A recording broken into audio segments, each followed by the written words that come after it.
Hello students, it's your economics class and today we will discuss chapter 4 globalization and the Indian economy. ये वाला chapter अब हम start करेंगे। आपका economics का लास्ट चैप्टर है। इस चैप्टर में हम ग्लोबलाइजेशन के बारे में बात करेंगे कि ग्लोबलाइजेशन क्या होता है, इसका गुड इम्पैक्ट क्या होता है ना, क्या क्या इसका इम्पैक्ट होता है इकोनॉमी में और इंडियन इकोनॉमी में स्पेशली इसका क्या इम्पैक्ट रहा है। जैसे कि हम जानते हैं, जैसे कंज्यूमर्स हैं आजकल क्या है, वर्ल्ड में जितने भी कंज्यूमर्स हैं उनके पास वाइड वैराइटीज़ ऑफ चॉइस हैं। What they are having wide choices of goods and services, latest model of digital cameras, mobile phones and television, or in latest many varieties in shoes, in many varieties in clothes. We have a many or wide choice of goods before us. हमारे पास बहुत सारी choices होती है ना। अब ये है, इनका मैन्युफैक्चर कहाँ होता है, वर्ल्ड में अलग अलग हिस्से में इनका मैन्युफैक्चर होता है जो हमारे पास हमारी रीच के अंदर है ना। पहले क्या होता था, हमारी रीच से बाहर थी, हम बाहर की कोई भी सामान हम यूज़ नहीं कर सकते थे। अब हम वर्ल्ड के किसी भी हिस्से का सामान यूज़ कर सकते हैं, हमारी रीच के अंदर है ना। Every season new models of automobile can be seen on Indian road. हम नए नए रोड्स, नए नए ऑटोमोबाइल्स देखते हैं, है ना, नए नए मॉडल देखते हैं, कार में भी, बाइक वगैरह में भी, इंडियन रोड्स पे। अब वो दिन गए वैन सिर्फ एम्बेसडर और फाइट ही इंडियन कार रोड पे चलती थी। अब बहुत सारी वैराइटीज़, बहुत सारी टॉप कंपनीज, जो वर्ल्ड की टॉप कंपनीज हैं, उनकी कार्स वगैरह या कोई भी ऑटोमोबाइल हो वो हम देख सकते हैं हमारी कंट्री में। Clear? So these are just example that we have what we have today. We have a wide variety of choice. हमारे पास बहुत सारी चॉइस है। अब ये सब किस कारण है, ये जो हमारे पास चॉइस आई है ये किस कारण है, क्या इसका रीज़न है, ये जो बदलाव आए हैं हमारी सोसाइटी में, हमारे इंडियन इकोनॉमी में ये जो बदलाव आया है, इसका कारण क्या है, ये हम इस चैप्टर में पढ़ेंगे। So first of all we read about production across country. Country में कैसे कैसे प्रोडक्शन होता है और कंट्री से बाहर हम कैसे प्रोडक्शन कर सकते हैं, इसमें हम जानेंगे। अब अगर हम बात करें मिडिल 20th सेंचुरी की बात करें, जो प्रोडक्शन था सिर्फ हमारी कंट्री के अंदर ही होता था, है ना। हम अगर बात करें 1990s तक अगर हमारा बात करें तो हमारा जो प्रोडक्शन था हमारी कंट्री के अंदर होता था। सिर्फ कंट्री जिनके पास रॉ मटेरियल होता था, फूड स्टफ, फिनिश प्रोडक्ट, सब हमारी कंट्री के अंदर होता था। Colonies such as India exported. India में तो जैसे हमारी इंडिया है वो तो रॉ मटेरियल इवन एक्सपोर्ट भी करती थी, है ना, और फिनिश्ड गुड को इम्पोर्ट करती थी, है ना। इट मीन्स हमारे यहाँ पर इतनी टेक्नोलॉजी नहीं थी कि हम उस रॉ मटेरियल से कोई भी फिनिश्ड गुड बना सके। क्लियर? और ये था, this was before large companies called multinational corporations emerged on the scene. ये सब मल्टीनेशनल कॉरपोरेशन आने से पहले की कंडीशन थी। जब अब मल्टीनेशनल कॉरपोरेशंस होती क्या है, मल्टीनेशनल कंपनी वो होती हैं जो प्रोडक्शन को एक से ज़्यादा नेशन में कंट्रोल करती है। सिंपल सी बात है, जो भी कोई कंपनी अपनी कंपनी किसी और देश में भी सेटअप कर रही है, कहीं और देश में भी अपने बिजनेस को उसने चला रखा है, दैट इज़ मल्टीनेशनल कॉरपोरेशन। तो क्या करती है, वो एक से ज़्यादा देशों में, एक से ज़्यादा कंट्रीज़ में अपने प्रोडक्शन को कंट्रोल करती है। मल्टीनेशनल कंपनीज ऑफिसेज वगैरह, फैक्ट्रीज़ वगैरह अलग अलग देश के, विश्व के, मतलब वर्ल्ड के अलग अलग हिस्से में वो क्या करती है, सेटअप करती है। कहाँ सेटअप करती है, जहाँ पर उनको लेबर सस्ता मिल सके और अदर रिसोर्सेज जो उसको चाहिए बनाने के लिए वो इजीली अवेलेबल हो, है ना। जैसे एक शुगर केन, एक शुगर मिल है, तो शुगर मिल कहाँ पे सेटअप होगी, जहाँ पर उसको शुगर केन ईजिली अवेलेबल हो जाए, है ना, जिससे कि उसकी ट्रांसपोर्टेशन कम हो जाए, ट्रांसपोर्टेशन कॉस्ट कम हो जाए। तो इसी तरीके से मल्टीनेशनल कंपनीज भी अपने ऑफिसेज और फैक्ट्रीज ऐसी जगह सेटअप करती है जहाँ पे उसको सस्ता लेबर मिले और जो रिसोर्सेज उसको चाहिए सामान बनाने के लिए वो उसको इजीली अवेलेबल हो, जिससे कि उनकी कॉस्ट जो होती है प्रोडक्शन की वो कम आती है, जिससे कि एमएनसी और मल्टीनेशनल कॉरपोरेशन ज़्यादा से ज़्यादा प्रॉफिट अर्न कर सके, है ना। मल्टीनेशनल कॉरपोरेशन अपने प्रोडक्शन को अलग अलग कंट्री में, जैसे कोई अगर हम बात करें कहीं पे यूनाइटेड स्टेट्स में ही है, फिर उसके कुछ कंपोनेंट्स मैन्युफैक्चर हो रहे हैं चाइना में, है ना। एक लार्ज एमएनसी ये है कि अलग अलग हिस्से में उसके अलग अलग इक्विपमेंट्स बनते हैं, ठीक है, फिर वो पूरे वर्ल्ड में बेचे जाते हैं। क्लियर? एग्जाम्पल में ये जो आपका MNC, it is not only selling its finished product globally but more important the goods and services are produced globally. MNC सिर्फ ग्लोबली अपने प्रोडक्ट को सेल नहीं करती, लेकिन ग्लोबली अपने प्रोडक्ट को बनाती है, गुड्स और सर्विसेज को ग्लोबली प्रोड्यूस करती है ना, पूरे वर्ल्ड में प्रोड्यूस करती है। और as a result production is organised in increasing complex ways, अलग अलग कॉम्प्लेक्स वेज में प्रोडक्शन को ऑर्गेनाइज किया जाता है। क्लियर? सो जैसे हम एग्जांपल पढ़े, China it provide the advantage of being cheap manufacturing location, वहाँ पर बहुत सस्ता एक मैन्युफैक्चरिंग लोकेशन है। मैक्सिको और eastern Europe, these are useful for closeness to market in US and Europe के जो ये एरिया है मैक्सिको और ईस्टर्न यूरोप है, इनकी जो बहुत मार्केट पास है US और यूरोप से, है ना। इंडिया के पास स्किल्ड इंजीनियर्स हैं जो कि टेक्निकल एस्पेक्ट्स प्रोडक्शन के अंडरस्टैंड कर सकते हैं, समझ सकते हैं। सो अलग अलग जगह पे अलग अलग फैसिलिटी होती है। क्लियर? नेक्स्ट है आपका इंटरलिंकिंग प्रोडक्शन अक्रॉस कंट्री। अब अलग अलग कंट्रीज में प्रोडक्शन को इंटरलिंक्ड करना कैसे करेंगे? In general MNC setup production where it is close to market. मैंने पढ़ा है कि MNC कहाँ पे प्रोडक्शन सेटअप करते हैं, जब मार्केट के पास हो और क्या कहते हैं जहाँ पर उसको चीप लेबर मिले और अवेलेबल रिसोर्सेज उसको मिल जाए, इजीली अवेलेबल हो, जिससे कि इसकी कॉस्ट ऑफ प्रोडक्शन कम आए। वहाँ पर प्रोडक्शन करेगी जहाँ पर उसकी कॉस्ट ऑफ प्रोडक्शन कम आए, जिससे कि वो ज़्यादा से ज़्यादा प्रॉफिट अर्न कर सके, जहाँ पर उसको ज़्यादा पैसा ना लगाना पड़े। साथ ही वो गवर्नमेंट की पॉलिसीज़ भी देखती है ना, जिससे कि वो अपने फ़ायदे की बात भी देख सके कि उसको वहाँ पर फ़ायदा है या नहीं है। तो MNC के कुछ तरीके हैं कि वो कैसे प्रोडक्शन को कंट्रोल करती है, उसके कुछ वेज हैं।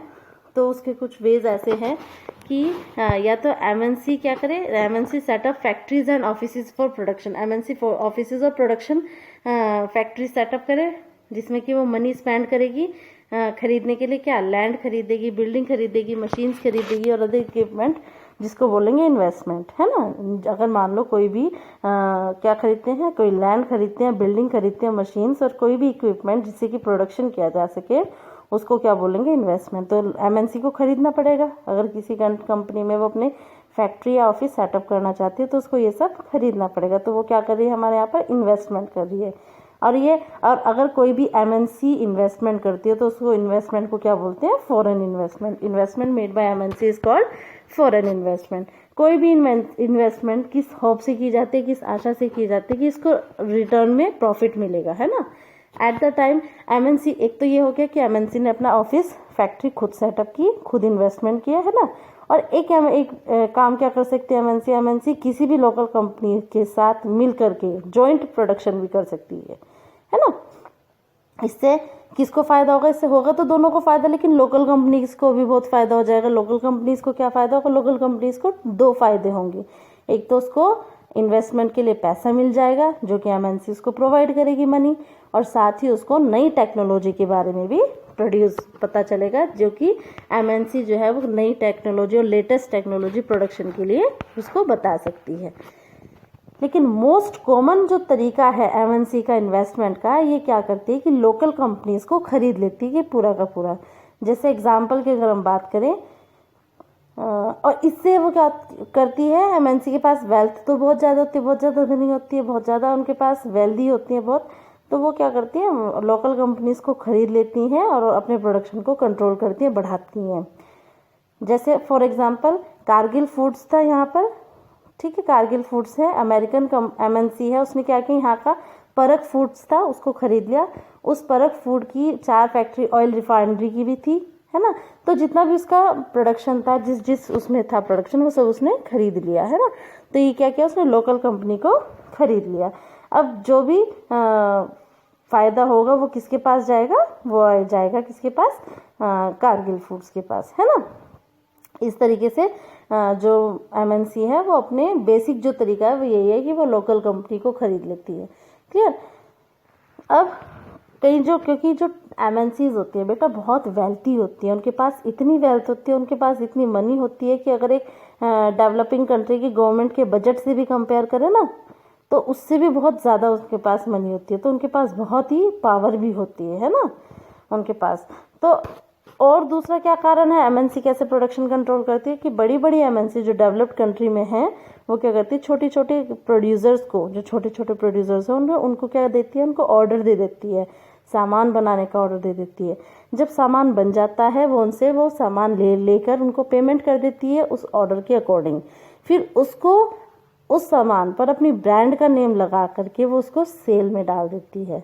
और उनके पास क्योंकि पावर इतनी ज़्यादा होती है तो वो कोई भी प्राइस उनका डिटरमाइन कर लेती है कि वो उसको किस प्राइस पर सेल करेगी, जिससे कि वो बहुत क्या करते हैं, वो बहुत ज़्यादा इनकम भी अर्न करते हैं। क्लियर कि डिलीवरी कैसे होगी, क्वालिटी क्या लिखेंगे उस पर, मतलब लेबर कंडीशंस क्या लिखी जाएंगी, है ना, प्राइस, सब कुछ अपने आप से डिटरमाइन कर सकती है। इसलिए हमने देखा कि एमएनसी कई तरीके से अपने प्रोडक्शन को कंट्रोल करती है और स्प्रेड करती है लोकल प्रोड्यूसर्स के साथ इंटरेक्ट करके, है ना, अपने वो क्या करती है, प्रोडक्शन को स्प्रेड करती है। By setting up partnership with local companies, by using companies for supply, by closely competing with local companies और buying up them। कैसे कैसे, या तो वो लोकल कंपनी का इस्तेमाल करके सप्लाई वो करेगा लोकल कंपनीज, या लोकल कंपनी के साथ पार्टनरशिप करके, या लोकल कंपनी के साथ compete करके, मतलब उनसे कंपटीशन करके, या फिर लोकल कंपनी को पूरा का पूरा खरीद करके वो अपने प्रोडक्शन को स्प्रेड करती हैं। क्लियर। तो as a result production in is widely dispersed located locations is getting interlinked। इस तरीके से locations जो आपस में interlinked हो जाती हैं। क्लियर। नेक्स्ट है हमारा foreign trade and integration of market. अब फॉरेन ट्रेड क्या होता है? Trade it means buying and selling of goods and services. Trade का मतलब होता है कि सामान को खरीदना और बेचना, है ना। तो फॉरेन ट्रेड जब फॉरेन वर्ड लग जाता है, फॉरेन हम सब जानते हैं, it means which is connected to other countries. So export and import, buying what? When we are say buy, it means we are importing, and when we are saying it's selling, then we will say what? Exporting. So exporting and importing of goods and services is known as foreign trade। Clear. जब हम export और import करते हैं, अब हमने history में पढ़ा है, कई सारे हमने ट्रेड रूट्स भी पढ़े हैं जो कि इंडिया को और कंट्रीज से जोड़ते थे, है ना। तो उन रूट्स के बारे में भी हमें पढ़ा है। और यहाँ पर भी हमने ये भी पढ़ा है कि यहाँ इंडिया की तरफ अट्रैक्ट भी इसीलिए हुए थे लोग, व्यापार के कारण ही, व्यापार करने के नाम पर ही वो क्या करते, इंडिया में एंटर हुए थे। यहाँ पर इंडिया में एंटर, जैसे ईस्ट इंडिया कंपनी आई थी, क्या करने के लिए आई थी? ट्रेड करने के लिए आई। सिंपली हम क्या कहेंगे, फॉरेन ट्रेड एक ऐसी अपॉर्चुनिटी होती है प्रोड्यूसर्स के लिए जिससे कि वो डोमेस्टिक मार्केट से भी आगे बढ़ सकें। इट मीन्स पहले वो अपना सिर्फ डोमेस्टिक मार्केट में ही अपना प्रोडक्ट सेल कर रहे थे, अब वो डोमेस्टिक मार्केट से भी बाहर अदर कंट्रीज की मार्केट में भी उनका प्रोडक्ट जा सकता है। क्लियर। सो और साथ ही एक और इम्प्रूवमेंट और एक और फ़ायदा होता है कि जो डोमेस्टिक प्रोड्यूसर है उनको सुधरने का, उनको इम्प्रूवमेंट का, उनको मॉडर्नाइज होने का मौका मिलता है। जब क्योंकि वो पहले क्या था, पहले ये कंडीशन थी कि उनके पास कोई कंपटीशन नहीं था, क्योंकि हमारे यहाँ पर ये ग्लोबलाइजेशन पॉलिसी 1991 में आई है। 1991 से पहले हमारा इंटरकनेक्शन कंट्रीज अदर कंट्रीज से नहीं था, है ना। जो हमारे यहाँ पर सामान बनता था हम वही इस्तेमाल करते थे। क्लियर। तो बाद में जब ग्लोबलाइजेशन आया और हमने अपने आप को दूसरे देशों से जोड़ना शुरू किया व्यापार के थ्रू, तब जा करके हमने क्या किया, हमारे पास क्योंकि हमारे पास क्या आया, wide varieties of choice I, और साथ ही हमारे डोमेस्टिक प्रोड्यूसर को कुछ कंपटीशन फेस करना पड़ा। कंपटीशन जब उन्होंने फेस किया, जब उन्हें लगने लगा कि हमारा प्रोडक्ट तो उनके प्रोडक्ट के मुताबिक क्या है, थोड़ा कम वो है क्वालिटी का, तो उन्होंने उसको इम्प्रूव करना शुरू किया और मॉडर्नाइज करना शुरू किया। क्लियर। सो ये सब चेंजेस हमने देखने को मिले। सो व्हाट इज फॉरेन ट्रेड?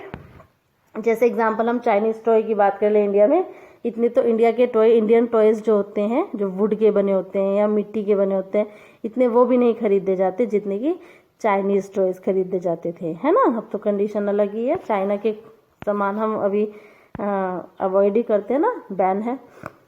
लेकिन पहला ऐसा नहीं था, पहले चाइनीज सामान हम ज़्यादा खरीदते थे क्योंकि वो कम कॉस्ट का होता था और हमारा डोमेस्टिक प्रोडक्ट बहुत महंगा होता था। In general the opening of trade travel from one market to another. मतलब अगर जनरली हम फॉरेन ट्रेड को क्या कहें कि मतलब अपने मार्केट से दूसरे मार्केट में का कनेक्शन होना, है ना। और choice of goods in the market राइसेस। इससे क्या होता है कि जब एक मार्केट का दूसरे मार्केट में सामान आएगा तो मार्केट की तो चॉइस बढ़ जाएगी, हमें तो मतलब चॉइस ज़्यादा से ज़्यादा मिलेगी, ठीक है।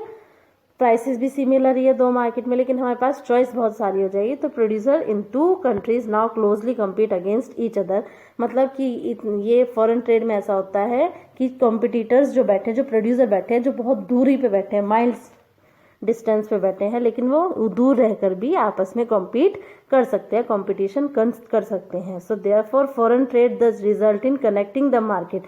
Foreign trade it means when we are trading with other countries, it means we are connecting the market or integrated the market of a country to other countries। एक देश का दूसरे देश के मार्केट के साथ इंटीग्रेशन करते हैं, ठीक है, कनेक्शन करते हैं, दैट इज फॉरेन ट्रेड।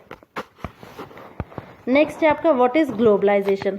अब ग्लोबलाइजेशन अगर हम बात करें कुछ पिछले 20-30 सालों की अगर हम बात करें, तो कंडीशन ऐसी थी कि हमें सिर्फ, मैंने बताया है कि हमारे पास सिर्फ हमारे ही कंट्री का प्रोडक्शन, जो सामान प्रोड्यूस होता था वही हम यूज़ कर सकते थे। हमारे पास ज़्यादा चॉइसेस नहीं थी, हमारे पास बहुत ही कम चॉइस होती थी, है ना। Foreign investment by MNC in this country has been rising. लेकिन अब क्या है, क्योंकि हमारे यहाँ पर क्या है, चीप लेबर तो हमारे यहाँ पर भी है, क्योंकि पॉपुलेशन ज़्यादा है तो चीप लेबर मिल जाता है। तो हमारे यहाँ पर फॉरेन इन्वेस्टमेंट होने लगी, जब से एमएनसी के द्वारा फॉरेन इन्वेस्टमेंट होने लगी। At the same time foreign trade between country has been rising rapidly. A large part of foreign trade is controlled by MNC. Foreign trade का सबसे ज़्यादा पार्ट कौन कंट्रोल कर रहा था? Multinational companies. फॉर इंस्टेंस जो कार मैन्युफैक्चर थे Ford Motors के इंडिया में, in India not only produce cars for Indian market, also export car to other developing country. वो सिर्फ ये नहीं कि फोर्ड मोटर्स जो है सिर्फ इंडिया के लिए ही कार बना रहा है, वो अपनी कार दूसरी कंट्रीज में भी एक्सपोर्ट कर रहे हैं। So what is this? This is just when it means we are connecting our market with other market. हम अब दूसरे देश के मार्केट्स के साथ अपने मार्केट को कनेक्ट कर रहे हैं। This is all globalisation. तो ग्लोबलाइजेशन क्या है? What is globalisation? It is the process of rapid integration और interconnection between the countries. Countries का रैपिडली इंटीग्रेशन होना, कनेक्शन होना, क्लियर? तो वो है ग्लोबलाइजेशन। अब वो किस किस के थ्रू कर सकते हैं? हम टेक्नोलॉजी एक्सचेंज करते हैं आपस में, हम गुड्स और सर्विसेज एक्सचेंज करते हैं आपस में, है ना। तो ये सब चीज़ें क्या है? It is globalisation. हम एक दूसरे के मार्केट को जोड़ रहे हैं, हम एक दूसरे से कंपटीशन कर रहे हैं, तो वो क्या है? ये सब क्या है? ग्लोबलाइजेशन, है ना। तो जितना ज़्यादा फॉरेन इन्वेस्टमेंट होगा उतना ही ज़्यादा फॉरेन ट्रेड होगा, और उतना ही ज़्यादा हमारे यहाँ पर इंटीग्रेशन होगा, एक मार्केट का दूसरे मार्केट से, एक देश का दूसरे देश से, ठीक है। सो एमएनसी इसमें बहुत इंपॉर्टेंट रोल प्ले कर रही है, क्योंकि एमएनसी ही क्या कर रही है? फॉरेन इन्वेस्टमेंट कर रही है, क्लियर। तो ज़्यादा से ज़्यादा गुड्स और सर्विसेज, इन्वेस्टमेंट और टेक्नोलॉजी, ये क्या कर रहे हैं? ये हमारे देशों के बीच में क्या करते रहते हैं? मूव करते रहते हैं। It means we are connecting with other countries. किस किस के थ्रू कनेक्टेड है हम अदर कंट्रीज से? गुड्स और सर्विसेज के थ्रू कनेक्टेड है, इन्वेस्टमेंट के थ्रू कनेक्टेड है, और टेक्नोलॉजी के थ्रू कनेक्टेड है। वैसे तो इन सब के अलावा हम एक और चीज़ से कनेक्टेड है कि हम भी आ जा सकते हैं, पीपल भी एक दूसरे में कंट्रीज में मूव कर सकते हैं, उनसे भी हम कनेक्टेड हैं, है ना। जस्ट लाइक हम देखते हैं कि यहाँ से कुछ लोग बाहर जाते हैं जॉब करने के लिए, बेटर सैलरी लेने के लिए बाहर जॉब करते हैं, क्लियर। तो वो भी क्या है? हमारा इंटीग्रेशन ही है between from one country to another country, हो, क्लियर। लेकिन पहले ऐसा नहीं था, पहले इसमें कुछ मूवमेंट, गुड्स और सर्विसेज का पहले मूवमेंट नहीं होता था, कुछ रेस्ट्रिक्शंस लगते थे, है ना। लेकिन अब वो सब रेस्ट्रिक्शंस हटा दिए गए हैं, और हम अब इजीली इंपोर्ट और एक्सपोर्ट किया जा सकता है, clear. Factors that have enabled globalisation, वो फैक्टर्स जिससे कि ग्लोबलाइजेशन पॉसिबल हो पाया है, वो सब उसमें सबसे पहला फैक्टर कौन सा आता है? टेक्नोलॉजी। क्योंकि हम देखते हैं कि आजकल जो है टेक्नोलॉजी रैपिडली इम्प्रूव हो रही है ना। पहले हमें फॉर एग्जांपल हम अगर कोई कंप्यूटर पे काम करना था तो हमें वो कंप्यूटर पे, लेकिन अब आज वो काम हम सारा का सारा कंप्यूटर का काम फ़ोन पर भी कर सकते हैं। So this is what it is an example of rapid improvement in technology. So this also enable, ये किस कारण हुआ है? सिर्फ ग्लोबलाइजेशन के कारण हुआ है ना। जैसे हम इंफॉर्मेशन और कम्युनिकेशन टेक्नोलॉजी में हम देखते हैं बहुत सारे डेवलपमेंट आए हैं ना। पहले पहले सिर्फ एक वो होता था, अब फैक्स भी हो जाता है ना। अब तो और भी इजी फैसिलिटीज़ हमें अवेलेबल है। इलेक्ट्रॉनिक मेल की हम बात करें, वॉइस मेल भी हमारे पास जा सकता है ना। अमेजिंग वर्ल्ड ऑफ इंटरनेट, बहुत ही सारी चीज़ें हैं जो कि बहुत इम्प्रूव हुई हैं, है ना। नेक्स्ट है liberalisation of foreign trade and foreign investment policy. ये भी बहुत इंपॉर्टेंट रोल प्ले करता है हमारे ग्लोबलाइजेशन में। अगर लिबरलाइजेशन नहीं होता, इट मीन्स लिबर्टी अगर नहीं होती फॉरेन ट्रेड की, तो ग्लोबलाइजेशन और इंटरकनेक्शन और कनेक्शन जो था हमारा पॉसिबल नहीं था, दूसरे देशों से कनेक्शन पॉसिबल नहीं था। ये पॉसिबल किस कारण हुआ है?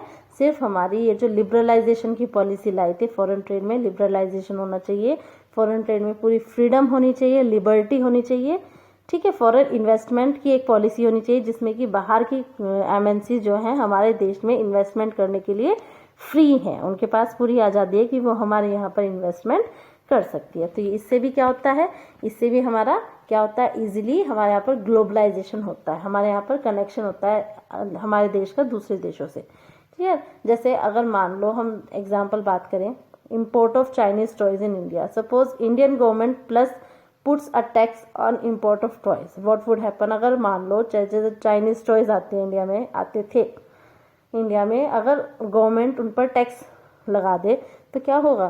तो उसकी कॉस्ट बढ़ जाएगी, तो क्या वो भेजेगा? नहीं भेजेगा, क्योंकि उसको पहले से ज़्यादा पैसे देने पड़ेंगे। तो वो क्या करेगा? वो एक्सपोर्ट नहीं करेगा हमारे यहाँ, हम उसको इम्पोर्ट नहीं कर पाएंगे, क्लियर, क्योंकि वो फिर हमारे यहाँ पर इंडियन मार्केट में बहुत ज़्यादा कॉस्टली हो जाएंगे।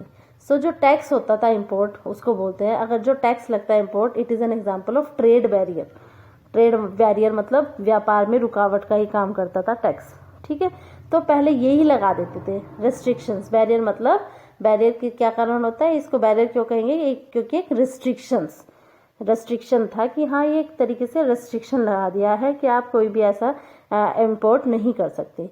गवर्नमेंट इसका इस्तेमाल करती थी, ट्रेड बैरियर का इस्तेमाल करती थी, अगर उसको इंपोर्ट और एक्सपोर्ट को घटाना या बढ़ाना है, तो उसको कंट्रोल करने के लिए गवर्नमेंट ट्रेड बैरियर का इस्तेमाल करती थी, clear. The Indian government after independence had put barrier to foreign trade. बाद में जब इंडिपेंडेंस हुआ तो इंडियन गवर्नमेंट ने क्या किया था, क्योंकि हमारे यहाँ से इंपोर्ट और एक्सपोर्ट होता ही था, एक्सपोर्ट होता था रॉ मटेरियल का, इंपोर्ट होता था फिनिश्ड गुड का, तो फिर इंडियन गवर्नमेंट ने क्या किया, बैरियर लगा दिया, रेस्ट्रिक्शंस लगा दिए फॉरेन ट्रेड पे भी और फॉरेन इन्वेस्टमेंट पे भी, दोनों पे, कि कोई हमारे यहाँ पर इन्वेस्टमेंट नहीं करेगा बाहर देश से और कोई भी हमारे यहाँ से फॉरेन ट्रेड नहीं होगा, ठीक है। ये बहुत नेसेसरी था जिससे कि जो कंट्री के प्रोड्यूसर हैं उनको तब प्रोटेक्ट किया जा सके, क्योंकि हमारे यहाँ पर तब डेवलपमेंट होना शुरू ही हुआ था और हमारे यहाँ पर इंडस्ट्रियलाइजेशन होना तब पूरी तरीके से बल्कि स्टार्ट भी नहीं हुआ था, है ना। वो सेकंड 5 ईयर प्लान में हुआ था बेटा। इसमें क्या था, इंडस्ट्रियलाइजेशन मतलब हमारे यहाँ पर जो कंडीशन थी प्रोड्यूसर की, it is just like a new born baby, है ना। जैसे एक न्यू बोर्न बेबी होता है ना, उसको प्रोटेक्ट करना पड़ता है, ऐसी कंडीशन थी, तो उनको प्रोटेक्शन की बहुत ज़्यादा ज़रूरत थी। वो कंपटीशन फेस करने लायक नहीं थे, तो उनको प्रोटेक्ट करने के लिए यहाँ पर बैरियर्स लगाए गए, रेस्ट्रिक्शंस लगाए गए, टैक्स लगाए गए, है ना, फॉरेन ट्रेड पर और फॉरेन इन्वेस्टमेंट पे, clear. And the competition from import at the stage would not allow these countries to come up, क्योंकि अगर इस टाइम में 1950s 1960s की अगर हम बात करें, उसमें अगर हम कंपटीशन फेस कराते तो वो वहीं के वहीं दब के रह जाते, वो ग्रो अप नहीं हो पाते हमारे डोमेस्टिक प्रोड्यूसर्स। सो इंडिया ने क्या किया, इम्पोर्ट पर रेस्ट्रिक्शंस लगा दिए, सिर्फ असेंशियल आइटम्स को छोड़ के, जैसे मशीनरी पर नहीं लगाया, फर्टिलाइजर, पेट्रोलियम, इन पर छोड़ करके बाकी सब पे रेस्ट्रिक्शंस लगा दिए। Note that all developed country during the early stage of development have given protection to domestic producer through a variety of means. ये इस बात का ध्यान देना है कि जितनी भी डेवलप्ड कंट्री होती है, जब उनकी डेवलपमेंट करना स्टार्ट करते हैं वो, तो जो भी अलग अलग तरीके जो डोमेस्टिक प्रोड्यूसर्स होते हैं उनको प्रोटेक्ट करते हैं अलग अलग तरीके से, क्योंकि मैंने बताया कि हमारे यहाँ पर जो डेवलपमेंट होगा, जो डेवलपमेंट का कारण बनता है, वो सिर्फ इंडस्ट्रियलाइजेशन बनता है। इंडस्ट्रियलाइजेशन जितना ज़्यादा अच्छा होगा उतना ही हमारी कंट्री डेवलप करेगी, क्लियर। सो उसको प्रोटेक्ट करते हैं, सब इनिशियल स्टेजेस में उसको प्रोटेक्ट करते हैं डोमेस्टिक प्रोड्यूसर को, कि हमारे डोमेस्टिक प्रोड्यूसर अच्छे से अपने आप को मजबूत कर ले, है ना, उतना उनको टाइम दे देते हैं, तो उनको फॉरेन कंपटीशन नहीं कराते स्टार्टिंग अराउंड 1991 में। लेकिन फिर जब 1991 की शुरुआत हुई तो कुछ पॉलिसीज में चेंजेस लाए सरकार ने, इंडिया की सरकार ने, तो गवर्नमेंट ने क्या डिसाइड किया कि अब टाइम आ गया है कि जो इंडियन प्रोड्यूसर हैं उनको पूरे ग्लोब के प्रोड्यूसर से कॉम्पीट करना पड़ेगा, अपने आप का कंपटीशन कराना पड़ेगा। इससे उनको पता चलेगा कि उनको अपनी परफॉर्मेंस इम्प्रूव करनी है। कंट्री के प्रोड्यूसर जितने भी हैं वो अपनी परफॉर्मेंस इम्प्रूव करेंगे, जिससे कि वो अपनी क्वालिटी को सुधार सकेंगे। और उससे हमारे यहाँ पर ये जो डिसीजन था ये इंटरनेशनल ऑर्गेनाइजेशन के द्वारा भी सपोर्ट किया गया। इसलिए जो बैरियर्स थे फॉरेन ट्रेड पे और फॉरेन इन्वेस्टमेंट पे उनको हटा दिया गया। कब? 1991 में। उसी को बोला ग्लोबलाइजेशन, है ना। This means that goods could be imported and exported easily, और फॉरेन कंपनीज हमारे यहाँ पर फॉरेन फैक्ट्रीज और ऑफिसेज भी सेटअप कर सकती थी। रिमूविंग बैरियर और restriction set by the government is what is known as liberalisation. Liberalisation ही कहते हैं किसको? जब हम बैरियर्स और रेस्ट्रिक्शंस जो कि गवर्नमेंट में पहले लगाए हुए थे जब उनको हटा देते हैं तो उसको बोलते हैं लिबरलाइजेशन। तो liberalisation of trade businesses allow us to make decisions freely about what they wish to import and export. Liberalisation से ही हमें फ्रीडम मिलती है कि हमें पता चलता है और हमें अपने आइडियाज़ जो हमारा जैसे प्रोडक्ट है हम उसको एक्सपोर्ट भी कर सकते हैं, है ना। फ्रीडम मिलती है, उनको भी एक कंपटीशन करने का मौका मिलता है। क्लियर? सो ये बहुत इंपॉर्टेंट इसने रोल प्ले किया इन ग्लोबलाइजेशन। नेक्स्ट है